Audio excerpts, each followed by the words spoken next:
Welcome to Offbeat, the light side of law enforcement, part of the Treehouse Podcast Network. I'm your host, Steve Rutherford. Co-host for today's show, Detective Curtis Hadley. Thanks for having me, Steve. And we're joined with two guests in studio today. We've got retired Chief Scott Roeder. Guilty. And we've got retired Corporal Pat Hannon. Hello, how you doing? Welcome, gentlemen. Everybody having a good day today? So far. Oh, yeah. Can't complain. Yeah. Wouldn't do any good if we did. Nope. You know, I always enjoy being in the studio. We always have a lot of fun in here. I love being in the studio. So it's a highlight of my week. Now, speaking of week, Curtis, you having a good week? I'm having a great week. It's been great. Okay. Well, you know, I've had a productive week right up until I donated part of my right thumb to the finger gods. Yes. They got your digits, huh? They got a quarter of a digit. So yeah, I heard you were slicing and dicing and went to slicing too much.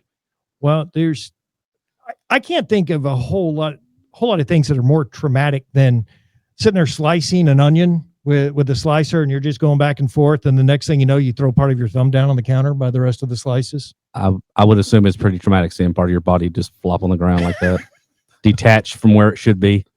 It was. So it didn't. He's like, there goes my hitchhiking career. Yeah. Well, I still have my left thumb, but I can only go one direction because I only have my. Gotta go on the other side of the road. You rub some dirt on it, or did you actually go to the doctor? Well, you know, Karen was kind of freaking out. She didn't really like looking at it, but I put direct pressure on it. And then I wrapped a bandage on it, and that immediately got soaked in blood. So I stuck another bandage on top and just kept adding it, and got to the point where I finally said, we're going to have to go to the doctor. I can't stop the bleeding. Stitches time. And well, there's nothing left to stitch. I just shaved off the whole side of it. Yeah. So do you have a thumbprint now or no? I've got half a thumbprint. Oh, there we go. We're going to have to plan a heist. Touch with the, yeah. Were those good fajitas? I had to ask.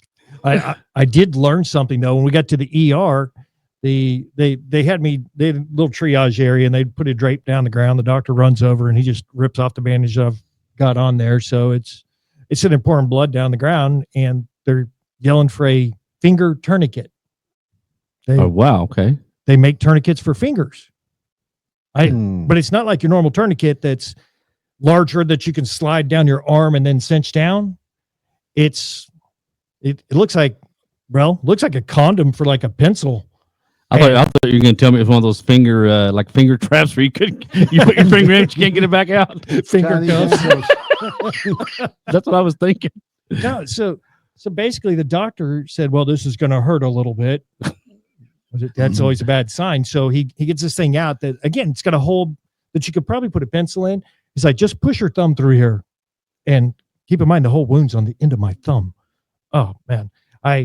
Everybody in the ER knew I was there at that point in time.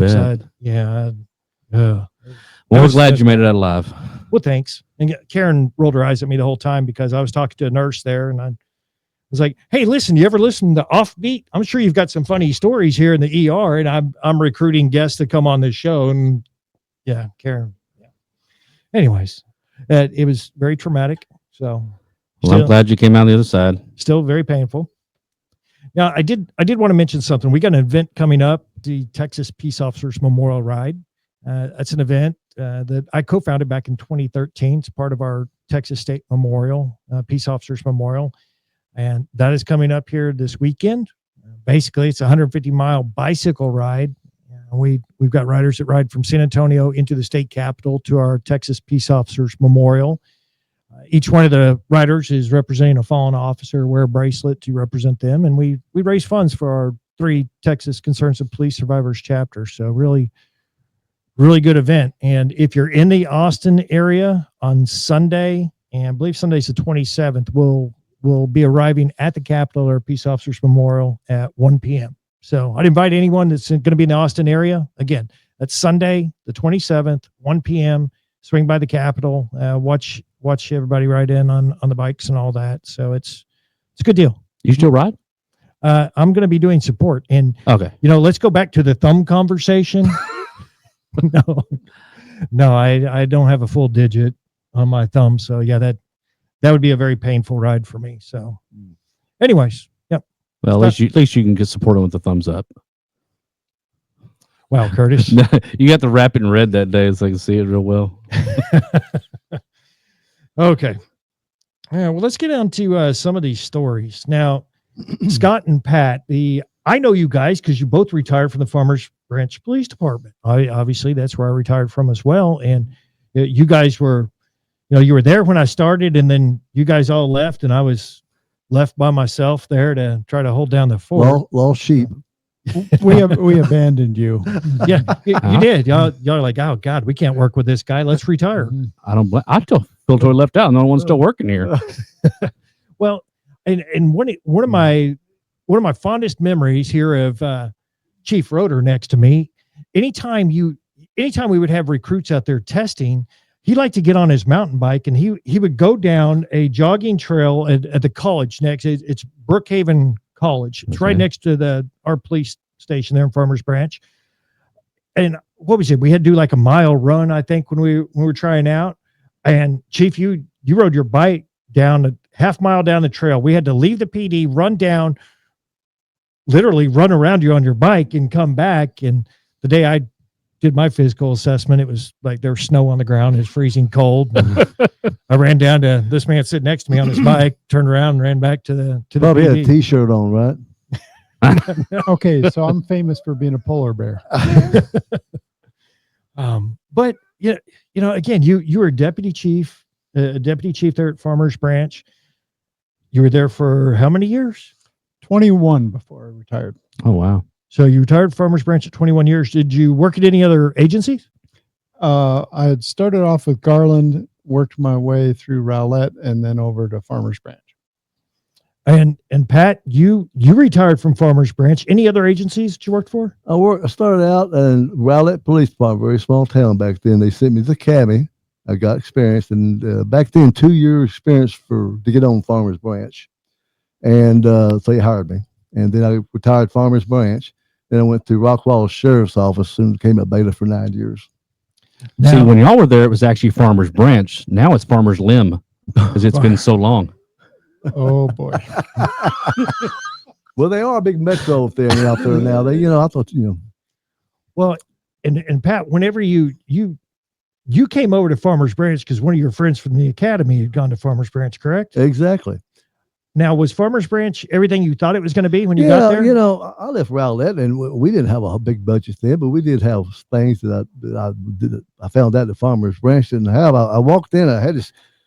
We wore these brown uniforms, and and one side said Radio Patrol, and one said our police patch. And so my second day there, a lieutenant is walking around the station, and I'm looking around, and I'll see about 15 or so portable radio and chargers. And I said, "Well, Lieutenant, looks like y'all got a lot of portables." He said, "Yeah, they're we don't wear portables on day shift. No radios on day shift. No radios on day shift." I said, of course, out there, my second day, I wasn't going to say anything smart, so I said, and then I looked at him. He said, "They're charging on days." I said, "Oh, I didn't think about that."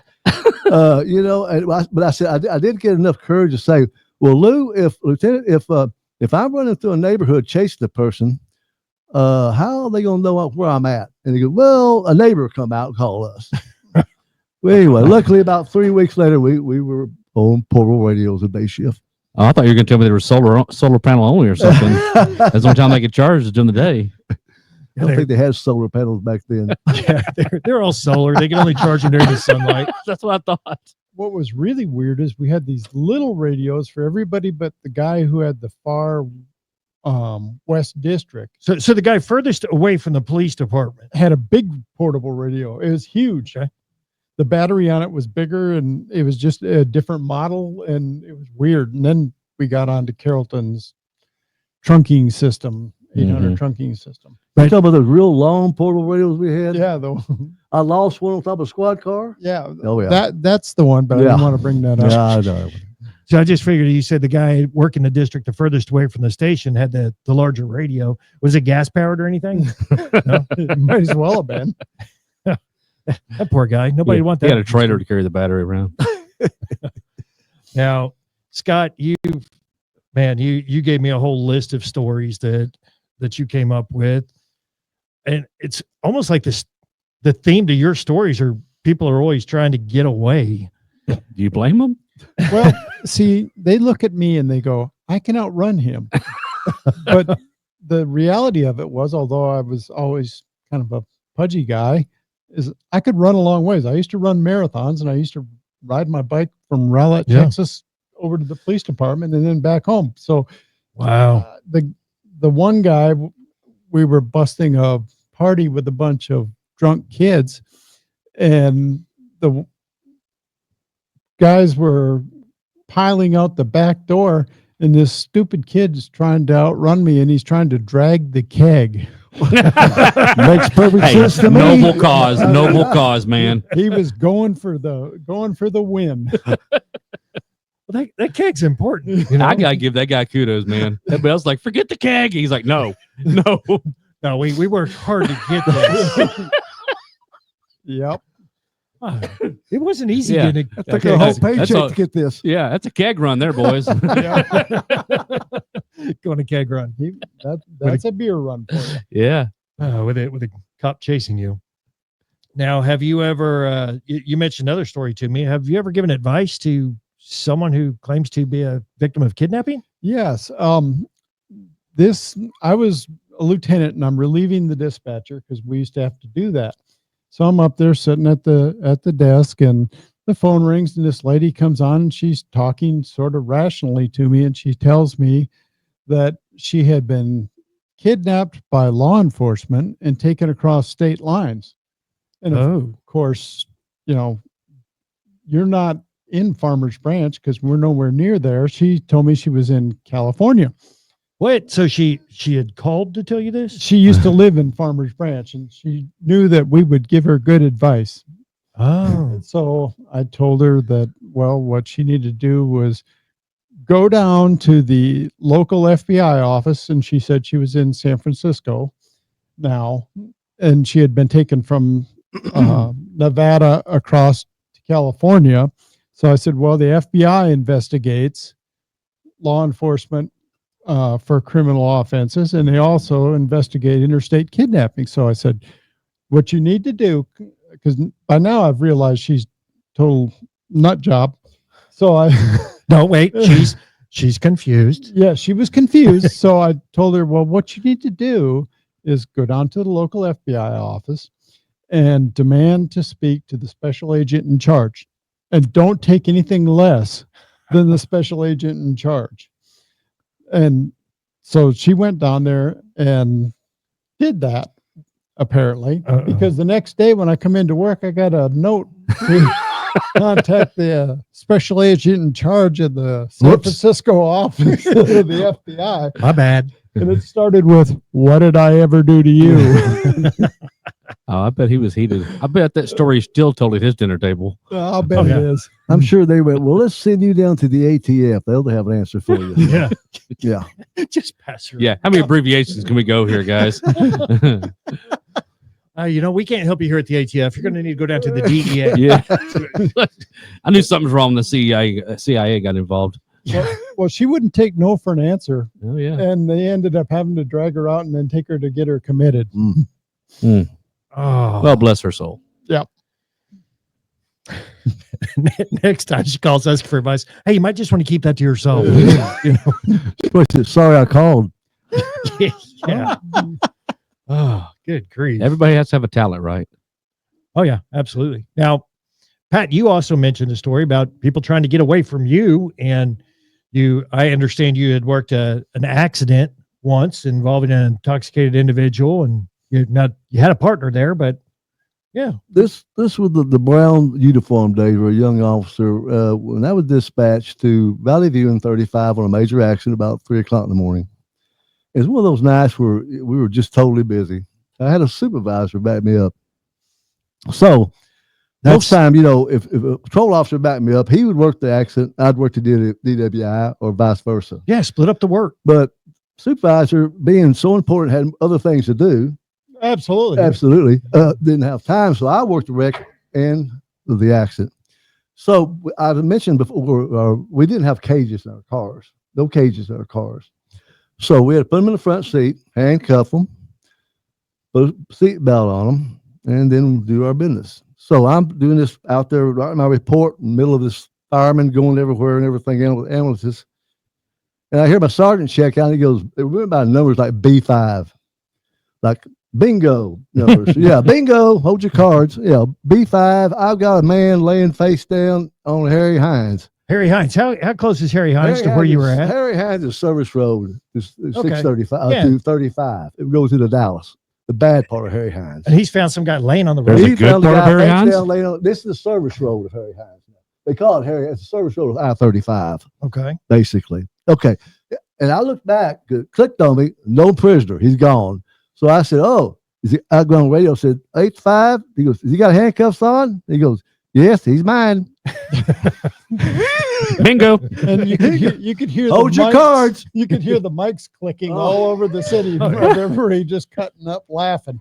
So, 2 yeah. weeks, I think it's 3 weeks later, we had cages in our cars and roll bars.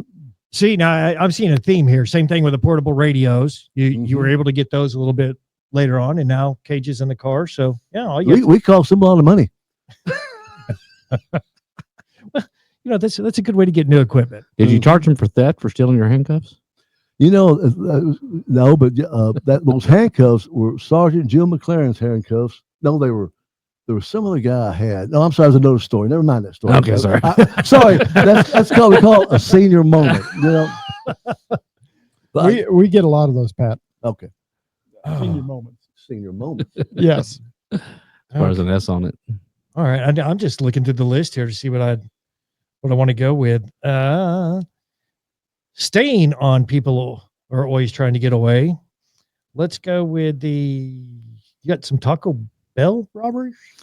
Yeah, Johnny, an officer named Johnny. and Johnny D. Johnny D and I were sitting in a church parking lot, and we were talking, and because it was one of those quiet nights that you never want to say, hey, it's really quiet tonight, but No. so we're sitting there talking, and then I look in the mirror and I can see this car hauling butt down Webb Chapel coming south. And I said, wow, how fast is he going? Johnny's got the forward looking radar, and he says, oh, like 55. So I was, you want to stop him? He says, yeah, let's stop him. So we jump out after him, and he gets down to Valley View and makes a right from the center lane of the 3 lanes going southbound. And we see him throw something out. The FBI would call that a clue. Mm-hmm. So we get him pulled over. We're up there talking to him. And about that time, the dispatcher comes on, and Johnny's up there talking to the driver, and I'm covering him from back there. And the dispatch comes on and says, we've just had a robbery at the Taco Bell. Suspects are in a whatever it was, and we're looking at the two people that he's describing in the car that he's describing, and so Bingo. then, yeah, we've already got this one. So they had a bag of money that they had thrown in a Taco Bell bag, of all things, that they had chunked out the window. I was about to ask, was it a taco that they threw out the window? No, it was the money that they had thrown out. Oh, any weapon? Yeah, they had a Thompson Center pistol. Centerfire? The single shot Singer, break action centerfire. pistol. Yeah. It looks menacing, but it's one shot. Mm-hmm. Yeah. See, The Thompson Contender or something like that. Yeah, Thompson Contender. yeah, I don't know. Curtis, what would you have thrown out? The gun, the money, or the taco? Probably the passenger. This is Offbeat, the light side of law enforcement. Check us out online at offbeatcopshow.com. Let's talk to Daniel Cook now from Cook DFW Roofing and Restoration. 833 Cook DFW is the phone number. The website, cookdfw.com. What is happening, Daniel? Man, we're staying busy, Steve, and everything is great, man. Now, we have seen a few storms in our area lately, and many storms that we see this time of year have hail in them. What should homeowners do if their home is hit by one of these hailstorms? Steve, that's a great question that comes up quite often. I'm a firm believer that you should have a good relationship with a contractor or a roofing company that you already made contact with. And unfortunately, if you do have an event at your home, call them, let them know that you want them to come out. You need to have your property inspected. You don't know the level of damage you have on top of your roof. You may look from the ground and think you don't have anything or I don't have any leaks, but that's not the real truth. We get on a lot of roofs that look in okay shape on the ground. We get up there and they are completely demolished with hail indentations on the shingles, in the valleys, along the siding, windows are cracked, and none of that's visible from the ground. And so please do yourself a favor, call somebody that you trust, have a relationship with them. Hope it's us. Love to come out. We do a free assessment. We take pictures. We show you the level of damage that you might have, but not always you have that much damage. We may come down and say, you got a little bit of hits here and there, but it really wasn't the storm that's going to cause damage. So you really don't have much to worry about. Let's go ahead and just keep an eye on everything and go from there. So 2 different scenarios are very possible. Not every time you have hail at your house, you need to call a claim in. And that's the most important thing. You don't call a claim in until you verify the level of damage that you have. And you just touched on this. You offer free inspections, correct? Absolutely, Steve. It's a complimentary service. We come out, we look at your property overall, maybe takes 15 to 20 minutes on normal. And again, we give you all the evidence that you need, pictures, documents, anything that would make you feel comfortable. And then we walk you through the process if something more is necessary. Give Daniel a call at Cook DFW Roofing and Restoration for any of those roofing, remodeling, or restoration needs. The number's 833 Cook DFW. The website, cookdfw.com. Be sure to ask about their free first responder upgrade. Hi, this is Joanne Jackson.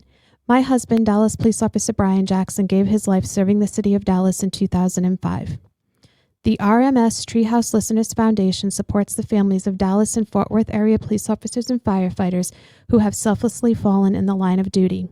To donate, please visit offbeatcopshow.com or treehouseonair.com and click on the link.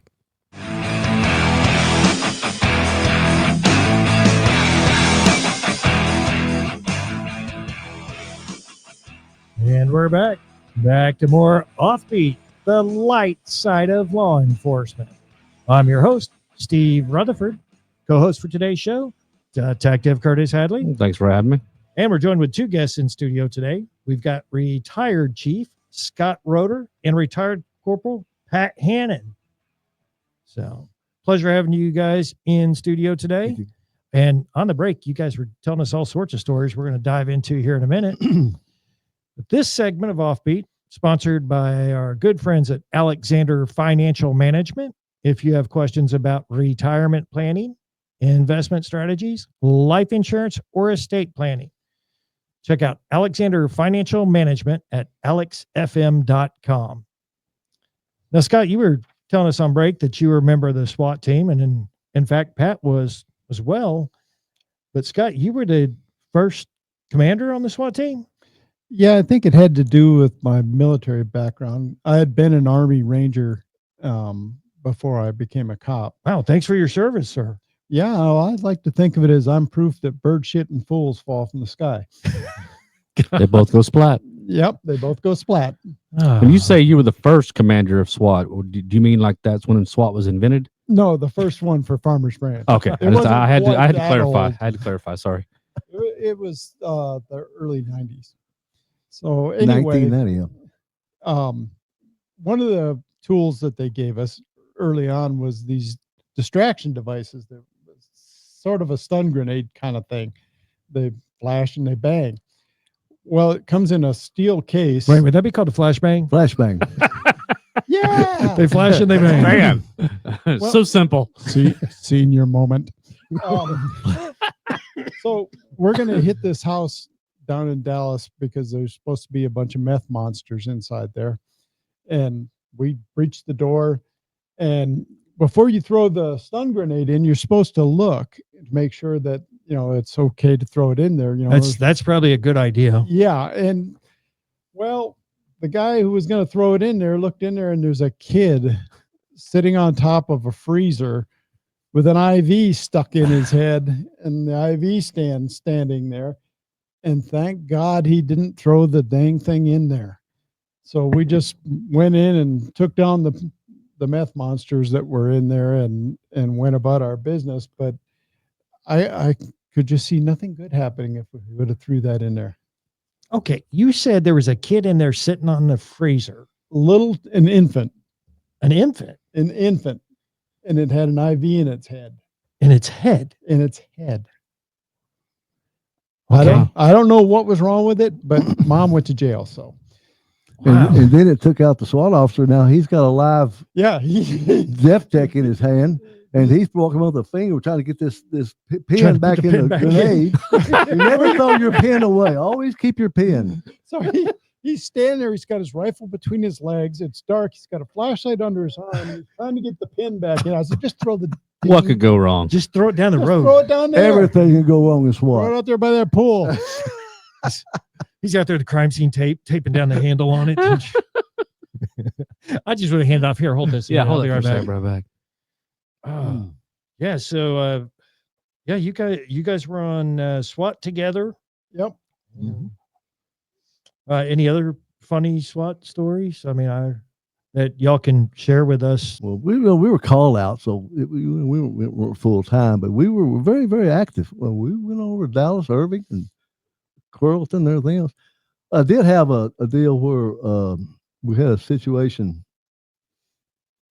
where we were hit apartment complex. Are we going to talk about that? Do you think hit the apartment complex? Yeah. Okay. Yeah. We hit an apartment complex in Farmers Branch one time, and we hit it, and we walked. With the door open, there were some kids. We didn't death check it. We hit it. There was about 3 kids sitting on a couch eating cereal, watching TV. It's daytime. And we go in, the bad guy's not there, and we say, hey, where's who are we looking for? The kid goes, he's down there working on his car. And so we all look that way, and sure enough, we see a dude and 2 other guys working, got a hood lifted, and they're working on his car. So we run over there with our submachine guns and our guns and our SWAT stuff. And we surround the guy, and we say, hey, police. And he looks at us, he's drinking a cold beer. I said, drop the beer. And he looks at me, I go, drop the beer.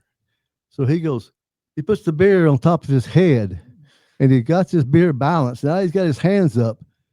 And I thought, boy, I could shoot that beer can right off that head right now. That would be so cool. But yeah, so he went to jail too, but he was, never waste a good beer.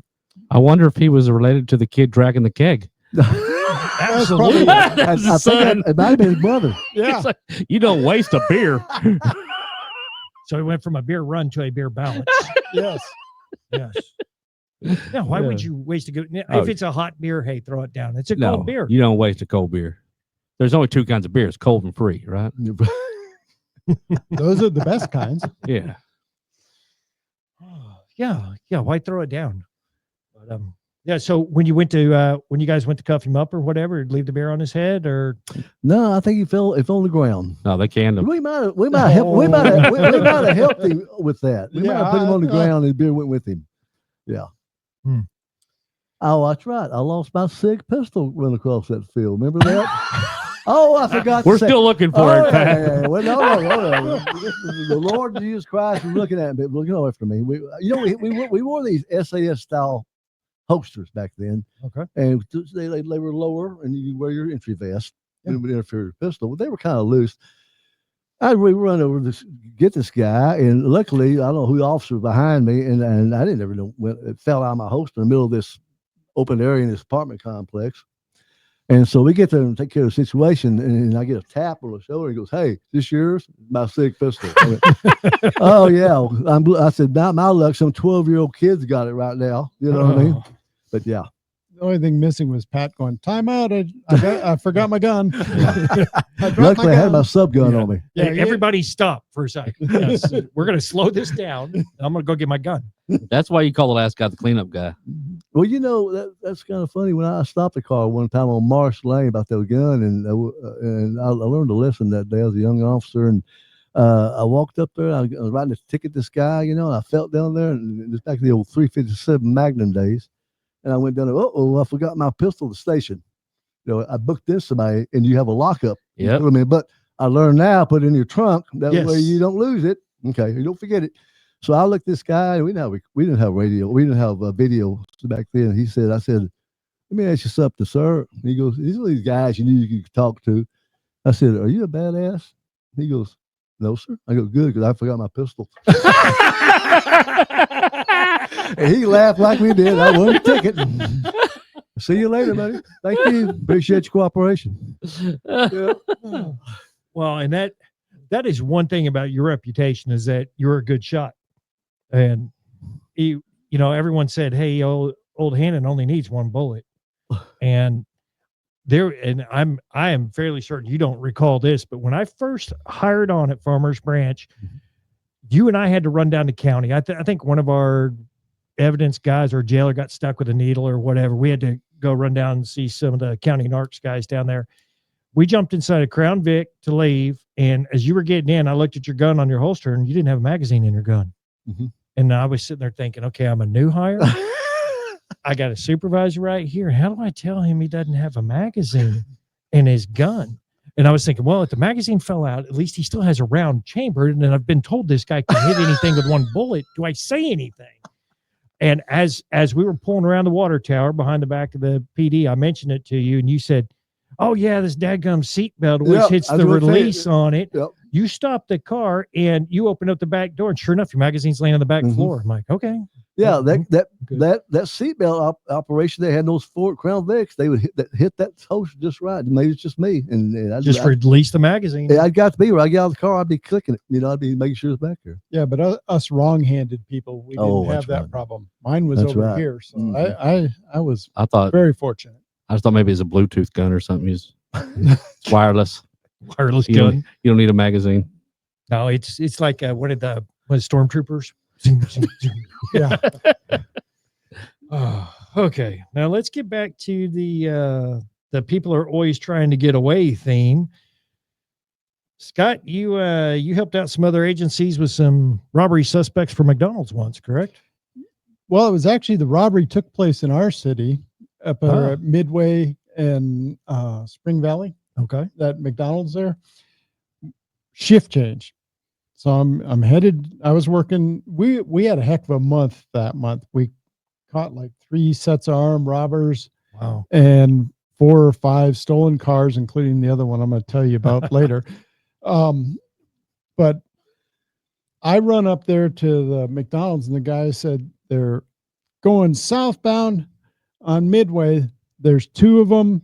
They have machine guns. Ooh. And they're in a Chevy Chevette, which is the old equivalent of a Chevy Yugo, just a real Chevy Yugo. Mm-hmm. And he says, and they got a donut tire on the back. Donut tire. Yep. So they get to Alpha Road and they're going to take a left. Well, Addison, when I'm putting this information out, is making a beeline down Midway and they get behind them. And then the chase is on. We're going down Alpha and we busted through intersections at like 70 or 80 miles an hour with chasing this little piece of crap car that's got a donut tire on it. Donut tire on it. And finally, when we got over by Preston, the donut tire blew. The car did like 3 whippies, and then Johnny D had gotten in behind it, and it ended up wrecked in the middle of Alpha down there. So the people are getting out of the car and running every direction. Scattering. Yeah, there was 4 of them in the car, and 2 of them jumped out and ran onto the golf course that was down there. And it was just moist enough that night that you could see their tracks. Perfect. Yeah, it was like the dew is telling you follow the force. Well, we got the one right away, and then the second one we couldn't find. By that time, we had Dallas PD. We had Dallas Addison. helicopter. The Dallas helicopter showed up. So then we're all standing around kind of scratching our head because we find where the guy got to the driveway of the house, but we couldn't find the guy. And then all of a sudden the helicopter's up above us and you hear, man on the roof, put your hands in the air.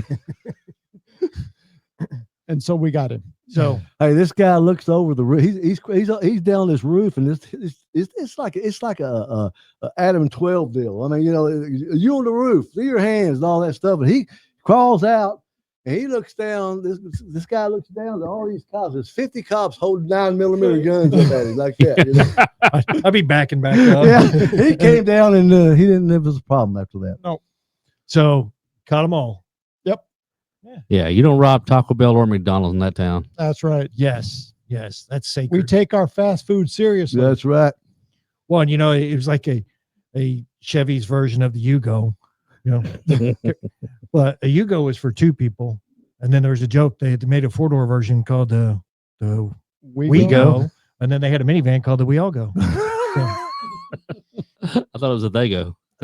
They go. No, that's if your neighbors have one. Oh, okay. Now you actually led into, you were talking about a stolen car, as a matter of fact. Yeah. Do you remember where the railroad China was? Was that still in operation? Okay.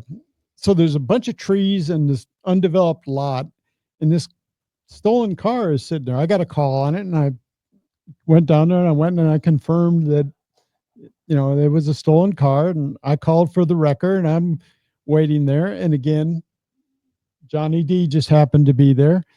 And he and I are talking while I'm waiting for the wrecker, and this car pulls up, and this guy jumps out of the car and starts walking over towards the stolen car. So you're in a marked police car out there. Right across the street. You've called for a wrecker to come tow this car, and now some guy's just going to come walking up to it. Yeah, Okay. here comes the genius. And he jumps in the car and he's trying to get it started. And I said, well, I guess that's probable cause. Yeah, I think we can link him to the car pretty easily. It's affirmative. Yes.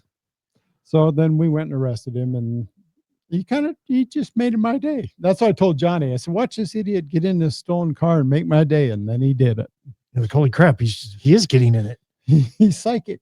Well, was he just a random guy going to take that car again, or was he the guy that put it there in the first place? I think he was the one that put it there.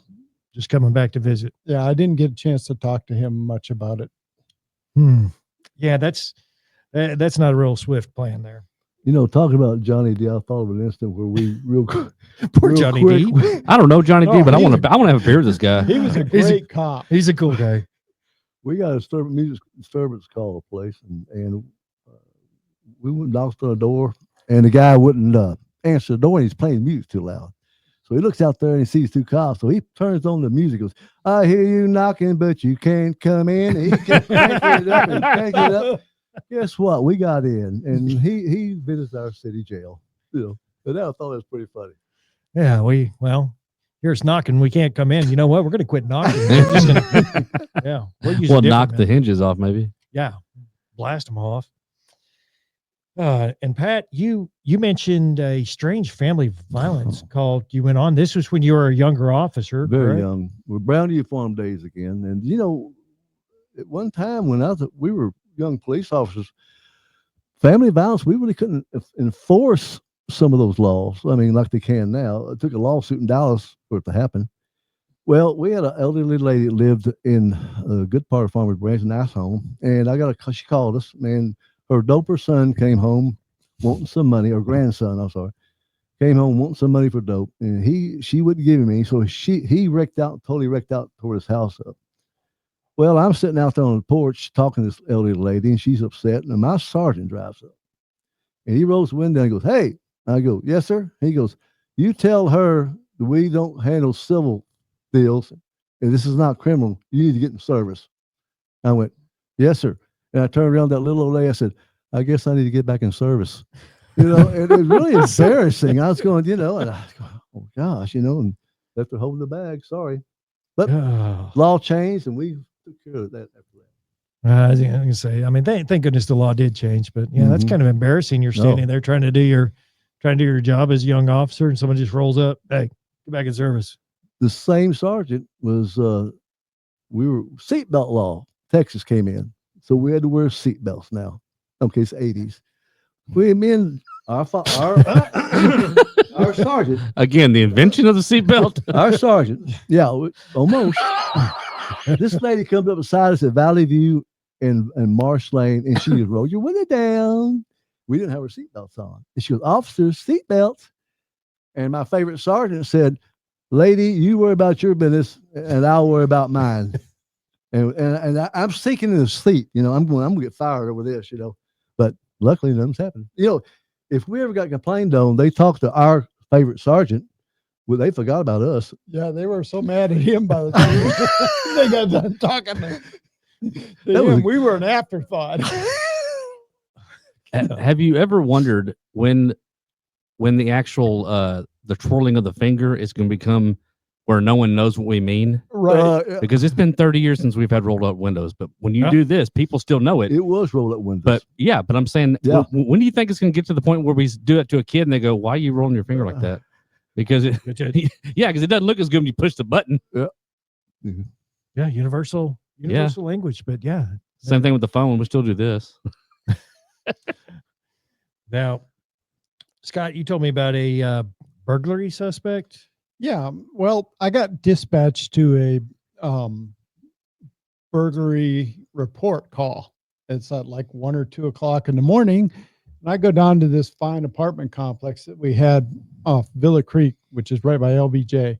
And it was next to where one of our officers had gotten shot and killed just like a couple of years before.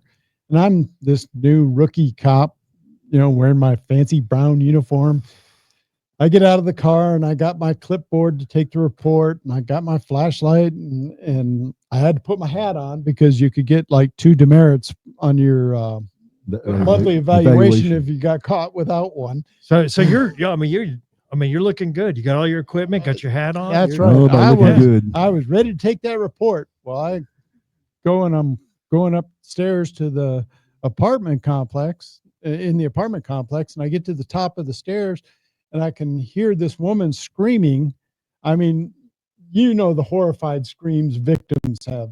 Yeah, something's going on. She's screaming, and I see this guy trying to climb through this broken window at this house, and it looks like, hey, that's the apartment. So he sees me about the same time I see him, and he starts walking towards me, and he's getting right to me. And, I've got flashlight in one hand, I've got clipboard in the other, and hat on prim and proper. And I see that he's got a gun in his waistband.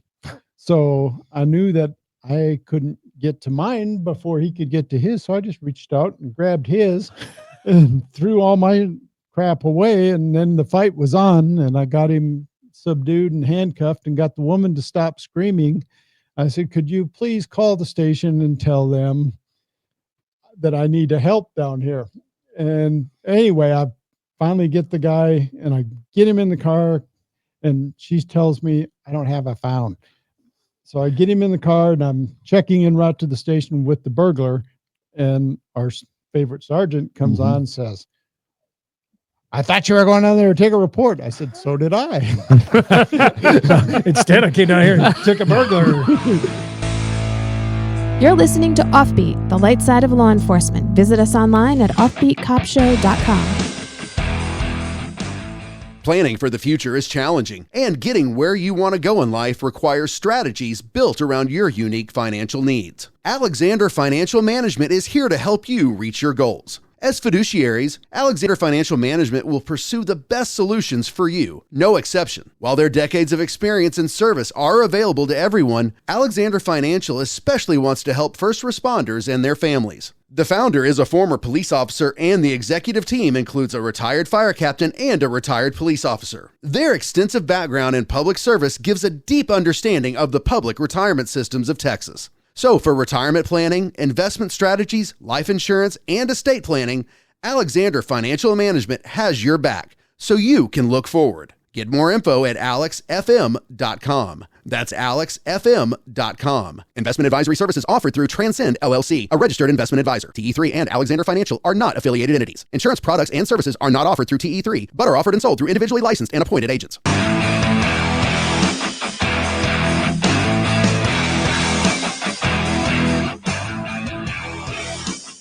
And we're back to more Offbeat, the light side of law enforcement. We're joined with two guests in studio today. We've got retired Chief Scott Roeder and retired Corporal Pat Hannon. Now, if you've not checked out the website yet, make sure you check it out, offbeatcopshow.com. There on the website, you can view all episodes, as well as we've got a link to the RMS Treehouse Listeners Foundation. So you click on the link there, it'll take you over to the Treehouse Foundation's page. And again, the RMS Treehouse Listeners Foundation, established many years ago, provides monetary assistance to the families of fallen police officers and firefighters here in the Dallas-Fort Worth area, covering 10 counties. So I'd invite you to make a donation there to the RMS Treehouse Listeners Foundation. Also, guys, check us out on Facebook and Instagram. Give us a like, give us a share. If you're an officer and you've got a funny story you'd like to come on the show and share with our listeners, then send us an email. That's offbeatcopshow@gmail.com. Again, offbeatcopshow@gmail.com. We'd love to have you as a guest on the show. Now, Scott, you and Pat were both on SWAT together, and we've heard some of your SWAT stories. You mentioned one that I think you should share. And it's just a bizarre SWAT story. Yes, it is. So I was working narcotics besides being on SWAT. So I got information that these guys at this apartment complex in Dallas were selling large amounts of heroin and also large amounts of cocaine. And so I get a search warrant. And instead of having SWAT practice that day, when all the guys showed up for SWAT practice, I said, "Hey, we're going to run a search warrant." So we go down to Dallas, and we get a U-Haul so that we can take everybody down there. So, and be somewhat covert about it. Well, anyway, we go up there and we get to the door of the place and we hit it, and we're making entry, and apparently the first guys in saw more of it. Pat was one of the first two in, and they saw more of it than I did because I was one of the last guys in. So we hit the door comes flying open, and I hear police, and then everybody's going in, and then I hear, "Dude, it's like 3D." What? They were watching the Fugitive movie with Harrison Ford, where the SWAT team hits the house and the door comes flying open, and that's exactly when we hit it. At the same time. Oh, yeah. Poor guy thought it was surround sound. He's like, man, Yeah. it's like it's really in my living room. What are the odds that you guys hit the door at the same time he sees that? And what's really cool is we get in there and we do our thing, and we're policing up all the contraband, and we ended up with like a kilo of coke, a pound of heroin, and $17,996.50, because my lieutenant at the time came in and said, all that money. I said, even the 50 cents? Yep, take it all. It's all proceeds from dope sales. Okay. Maybe buy a van now. Yeah. I think I thrown $3 on top of it, made it even to 18 just so we have to count it again. Yeah. Yes. Oh, all right, guys. So 3D SWAT raid. I like it. Yeah. Dude, that was the funny part, because the dude came out and that came out so elongated, like, dude, 3D.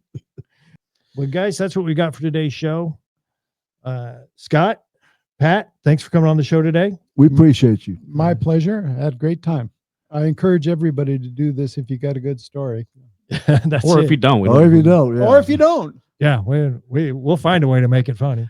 All right, guys. Until next time, keep it real, keep it funny, stay safe, and watch each other 6.